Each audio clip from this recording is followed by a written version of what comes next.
بسم اللہ الرحمن الرحیم۔ شروع اللہ کے نام سے جو بڑا مہربان اور نہایت ہی رحم کرنے والا ہے۔ دوستو، اس دنیا میں آج تک جو بھی چیز آئی ہے یا جو بھی چیز آنے والی ہے اس نے ایک نہ ایک دن ختم ضرور ہونا ہے، اور اسی طرح اس دنیا کو بھی فنا ہونا ہے، لیکن کب ہونا ہے اس کے متعلق کوئی بھی نہیں جانتا۔ اس کا علم صرف اور صرف اللہ تعالیٰ کے پاس ہے، یا اس کے بعد اللہ کے بندے اور پیارے رسول حضرت محمد صلی اللہ علیہ وآلہ وسلم کے پاس ہے۔ اور دوستوں، آج اس ویڈیو میں ہم بات کریں گے قیامت کی نشانیوں کے متعلق، چونکہ حضرت محمد صلی اللہ علیہ وآلہ وسلم نے ہمیں یہ تو واضح طور پر نہیں بتایا کہ قیامت کب آئے گی، لیکن حضرت محمد صلی اللہ علیہ وآلہ وسلم نے ہمیں اس کی نشانیاں ضرور بتائی ہیں، جس کے متعلق آج ہم اس ویڈیو میں بحث کریں گے۔ دنیا کے فنا ہونے کا ایک دن مقرر ہے۔ اس روز ساری کائنات، زمین و آسمان، دریا، پہاڑ، جمادات و حیوانات سب کے سب فنا ہو جائیں گے۔ اسی کا نام قیامت ہے۔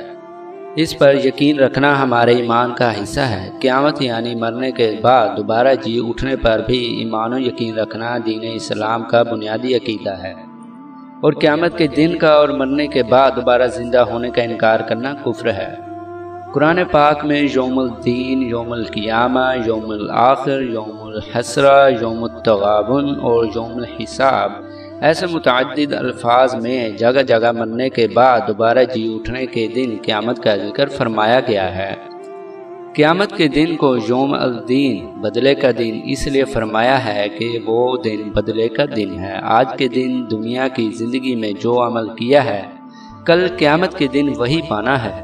اسی عقیدہ کی وجہ سے ایک بندہ مومن قیامت پر ایمان رکھنے کی زندگی ایک کافر کی زندگی جو کہ قیامت پر ایمان نہیں رکھتا بالکل مختلف اور جدا ہے۔ مومن کا ایمان اور یقین ہے کہ اس نے کر روز قیامت اپنے رب کے سامنے پیش ہو کر اپنے کیے کا جواب دہ ہونا ہے، جبکہ کافروں، مشرک اور بے دین آدمی کا قطعاً یہ عقیدہ اور نظریہ ہوتا ہے کہ بس یہی دنیا کی زندگی ہے اور وہ کسی کے سامنے اپنے اعمال کا جواب دے نہیں۔ یہی وجہ ہے کہ کافر مرنے کے بعد دوبارہ جی اٹھنے پر یقین نہیں رکھتا اور کہتا ہے کہ کون دوبارہ زندہ کرے گا ان ہڈیوں کو جب کہ وہ گل سڑ جائیں گی۔ اللہ تعالیٰ نے فرمایا، جواب میں کہہ دو وہی ان کو دوبارہ زندہ کرے گا جس نے انہیں پہلی بار پیدا کیا تھا۔ قیامت کب آئے گی اس کا علم اللہ تعالیٰ کو ہے، لیکن اللہ تعالیٰ نے قیامت کا مقررہ وقت لوگوں سے چھپا رکھا ہے۔ البتہ قرآن حکیم اور احادیث کی روشنی میں یہ بات ثابت ہے کہ اللہ تعالیٰ نے اپنے نبی حضرت محمد صلی اللہ علیہ وآلہ وسلم کو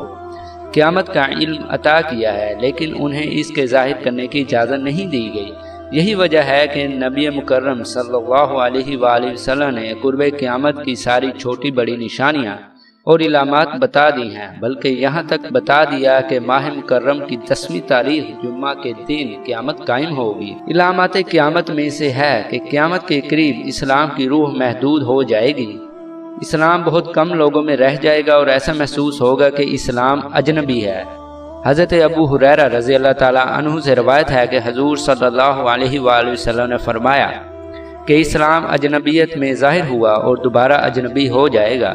جیسا کہ اجنبیت میں ظاہر ہوا، پس غربا کو خوشخبری ہے۔ قرآن اور دین کا علم کم ہو جائے گا، بلکہ علم کی اصل حقیقت اٹھا لی جائے گی۔ لوگ پڑھے لکھے کہلائیں گے، لیکن ان میں حضور صلی اللہ علیہ وآلہ وسلم کا عطا کردہ علم نہیں ہوگا، یعنی علم معرفت بالکل ناپید ہو جائے گا۔ جو لوگ علم دین حاصل کریں گے وہ صرف دنیا کی خاطر کریں گے۔ حضرت عبداللہ بن عمرو بن العاص رضی اللہ تعالیٰ عنہ سے روایت ہے کہ میں نے جب رسول صلی اللہ علیہ وآلہ وسلم کو فرماتے سنا کہ اللہ تعالیٰ علم کو ایک دم نہیں اٹھائے گا بلکہ بندوں سے علم چھین لے، بلکہ علماء کی وفات کے ذریعے علم اٹھا لے گا، آخرکار کوئی صحیح عالم نہیں رہے گا، پھر لوگ جاہلوں کو سردار بنا لیں گے، ان سے مسائل پوچھیں گے، وہ علم کے بغیر فتویٰ دیں گے، پس وہ خود گمراہ ہوں گے اور دوسروں کو گمراہ کر دیں گے۔ قرب قیامت میں برائیاں بہت زیادہ ہو جائیں گی، خیانت، بدکاری، شراب خوری، بے حیائی عام ہو جائے گی، گانے بجانے کا رواج ہو جائے گا، عورتیں مردوں کی وضع قطع اختیار کریں گی اور مرد زنانہ لباس کو پسند کریں گے، گالی گلوچ کا عام رواج ہو جائے گا، لوگ گندی گفتگو کو مہذب ہونا خیال کریں گے، گویا کہ ہر لحاظ سے گناہوں کا پھیلنا عام ہوگا، لوگ برائی کرتے ہوئے اسے برائی خیال نہیں کریں گے۔ حضرت عبداللہ بن عباس رضی اللہ تعالی عنہ سے روایت ہے کہ فرمایا، جس قوم میں خیانت ظاہر ہوئی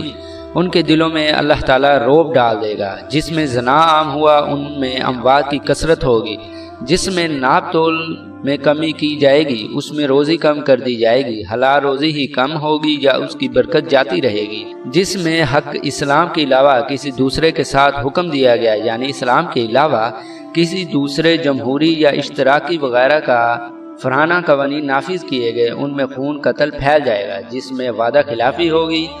اس پر دشمن مسلط کر دیا جائے گا۔ قیامت کی نشانیوں میں سے ایک نشانی یہ بھی ہے کہ قیامت کے قریبی دور میں حکمران بہت برے ہوں گے، بعض حالات میں عورت بھی حکمرانی کرے گی، لوگ پہلے لوگوں پر لعنت اور ملامت کریں گے، اپنی برائیوں کو اچھائیوں سے تعبیر کریں گے۔ حضرت ابو ہریرہ رضی اللہ تعالیٰ عنہ سے روایت ہے کہ جناب رسول اللہ صلی اللہ علیہ وآلہ وسلم نے فرمایا،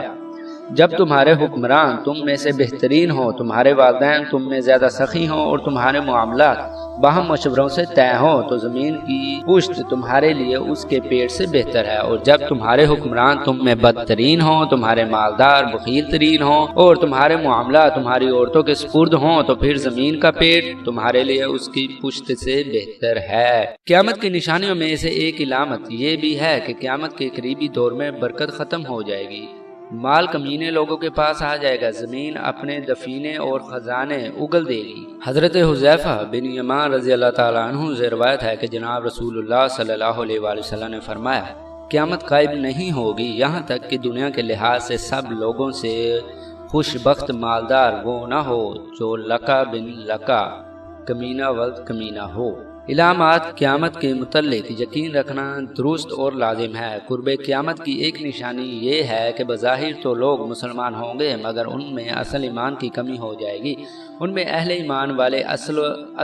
اوصاف نہ ہوں گے اور نہ ہی اہل ایمان والے کام ہوں گے، یعنی ایمان کم ہو جائے گا۔ حضرت ابو ہریرہ رضی اللہ تعالیٰ عنہ سے روایت ہے کہ جناب رسول اللہ صلی اللہ علیہ وسلم نے فرمایا کہ ایمان سکڑ کر مدینہ کی طرف چلا جائے گا جیسے کہ سام سکڑ کر اپنے بل میں چلا جاتا ہے۔ قرب قیامت کی ایک علامت یہ ہے کہ قیامت کے قریب ایک ایسا وقت آئے گا جب کہ دین پر چلنے والوں کو بے پناہ صبر کرنا پڑے گا، لوگ ان کی بے پناہ مخالفت کریں گے اور اسلام کی پابندی کرنے والوں کو قطعاً پسند نہیں کیا جائے گا، بلکہ انہیں طرح طرح کے برے خطبات دے کر ان کا مذاق اڑایا جائے گا۔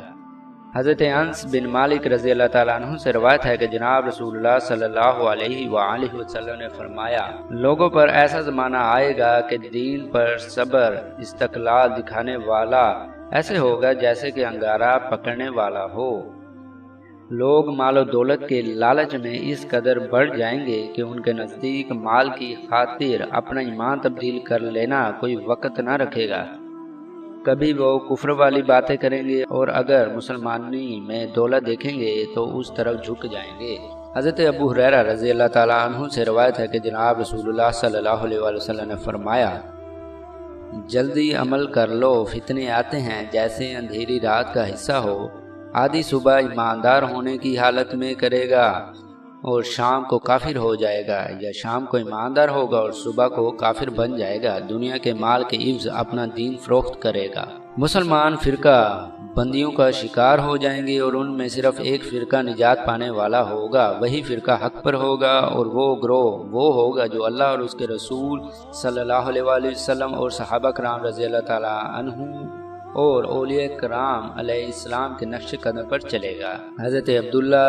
بن عمر رضی اللہ تعالیٰ عنہ سے روایت ہے کہ جناب رسول اللہ صلی اللہ علیہ وآلہ وسلم نے فرمایا، میری امت پر ضرور وہ حالت آئے گی جو بنی اسرائیل پر آئی قدم با قدم، حتیٰ کہ اگر ان میں سے کسی نے برملا اپنی ماں سے بدکاری کی تو میری امت میں بھی ایسا ہوگا جو یہ کرے گا، اور بنی اسرائیل بہتر فرقوں میں تقسیم ہوئے، میری امت 73 فرقوں میں تقسیم ہوگی، سب جہنم میں ہوں گے سوائے ایک فرقہ کے۔ صحابہ رضی اللہ تعالیٰ عنہ نے عرض کی، اے اللہ کے رسول صلی اللہ علیہ وآلہ وسلم، وہ جہنم سے نجات پانے والا اور جنت میں جانے والا فرقہ کون سا ہوگا؟ آپ صلی اللہ علیہ وسلم نے فرمایا، جو میرے اور میرے صحابہ رضی اللہ تعالیٰ عنہ کے طریقہ پر ہوگا۔ حضرت صبان رضی اللہ تعالیٰ عنہ کی ایک روایت کے آخری الفاظ میں حضور صلی اللہ علیہ وآلہ وسلم کا ارشاد ہے، میری امت میں سے ایک گروہ ہمیشہ حق پر رہے گا، ان کے مخالفین انہیں کچھ نقصان نہیں پہنچا سکیں گے حتیٰ کہ اللہ کا فیصلہ آن پہنچے۔ قتل و غارت اور جنگ و جدال عام ہوگی، بڑی جماعتوں میں آپس میں خون ریزی ہوگی۔ حضرت ابو ہریرہ رضی اللہ تعالیٰ عنہ سے روایت ہے کہ جناب رسول اللہ صلی اللہ علیہ وآلہ وسلم نے فرمایا، قیامت قائم نہیں ہوگی یہاں تک کہ دو بڑی جماعتیں آپس میں مقابلہ کریں، ان کے درمیان شدید جنگ ہوگی، دونوں کا دعویٰ ایک ہوگا، یہاں تک کہ تقریباً 30 بڑے بڑے دجال کذاب ظاہر ہوں، جب یہ گمان کریں گے وہ اللہ کا رسول ہے، یعنی نبوت کا دعویٰ کریں گے، جیسے کہ آج کل کا قادیانی دجال کذاب ہے، اور یہاں تک کہ علم اٹھا لیا جائے، زلزلے کثرت سے آئیں گے، زمانہ قریب ہو جائے، یعنی وقت جلدی گزرتا معلوم ہوگا، فتنے ظاہر ہوں گے، حرج بہت ہوگا، حرج سے مراد قتل ہے، قتل۔ یہ بخاری شریف میں موجود ہے۔ فتنوں کے دور میں اپنی عزت کو بچانا مشکل ہوگا، اگر کوئی اس ایسے دور میں اپنے آپ کو برائیوں اور فتنوں سے محفوظ کرنے کے لیے کسی اچھی جگہ کی طرف ہجرت کر جائے گا تو اس کا یہ فعل اچھا ہوگا۔ حضرت ابو سعید خدری رضی اللہ تعالیٰ عنہ سے روایت ہے کہ جناب رسول اللہ صلی اللہ علیہ وسلم نے فرمایا، وہ وقت قریب ہے کہ مسلمان کا بہترین مال بکریاں ہوں جن کے پیچھے وہ پہاڑوں کی چوٹیوں اور بارش کے مقامات پر چلا جائے، فتنوں سے اپنا دین بچا کر بھاگ جائے۔ مجموعی طور پر عابدوں کا جاہل ہونا، قاریوں کا بے عمل ہونا، بارش زیادہ مگر پیداوار کم ہونا، قاریوں کی کثرت اور فقہا یعنی علم دین جانے والوں کی قلت، امیروں کی کثرت اور امانت داروں کی قلت، فاسقوں کا سردار قبیلہ اور فاجروں کا حاکم بازار بننا، مومن کا اپنے قبیلہ میں انتہائی ذلیل ہونا، کاتبوں کی کثرت اور علماء کی قلت، جھوٹی گواہی عام ہونا، قطع رحمی کرنا یعنی اپنے رشتہ داروں سے تعلق نہ رکھنا، امانت کو غنیمت اور زکوٰۃ کو تاوان اور چٹی خیال کرنا، علم دین کو دنیا کی خاطر پڑھنا اور والدین کی نافرمانی زیادہ ہونا، نہ بڑوں کی عزت اور نہ چھوٹوں پر رحم کرنا، زنا کی اولاد کا زیادہ ہونا، اونچی کوٹھیوں اور محلوں پر فخر کرنا، مسجدوں میں دنیاوی باتیں کرنا، مسجدوں کی آرائش کرنا یعنی مسجد کو نقش و نگار سے سجانا، اسلام کا غریب ہونا، جھوٹے کو سچا اور سچے کو جھوٹا جاننا، مال و دولت حاصل کرنے کے لیے لوگوں کی منافقانہ تعریف کرنا، خطیبوں کا جھوٹ بولنا، حاکموں کا ظلم کرنا، مرد کا عورت سے یا مرد سے لطواطت کرنا، امیروں کی تعظیم کرنا، کبیرہ گناہوں کو حلال سمجھنا، سود اور رشوت کھانا، قرآن کو گا کر پڑھنا، ریشم پہننا، جہالت، زنا اور شراب نوشی کا عام ہونا، گانے بجانے والی عورتوں کا رکھنا، گانے بجانے والے آلات کو حلال سمجھنا، حدود شرعی کا جاری ہونا، عورتوں کا مردوں سے اور مردوں کا عورت سے مشابہت پیدا کرنا، پچھلوں کا پہلوں کو برا کہنا، مردوں کا سروں پر پگڑیاں باندھنا چھوڑ دینا، جوا کھیلنا، باجے بجانا، جاہلوں کو حاکم بنانا، مردوں کی قلت اور عورتوں کی کثرت ہونا وغیرہ قیامت کی نشانیوں میں سے ہیں۔ اور دوستوں یہ تھی قیامت کی چھوٹی نشانی۔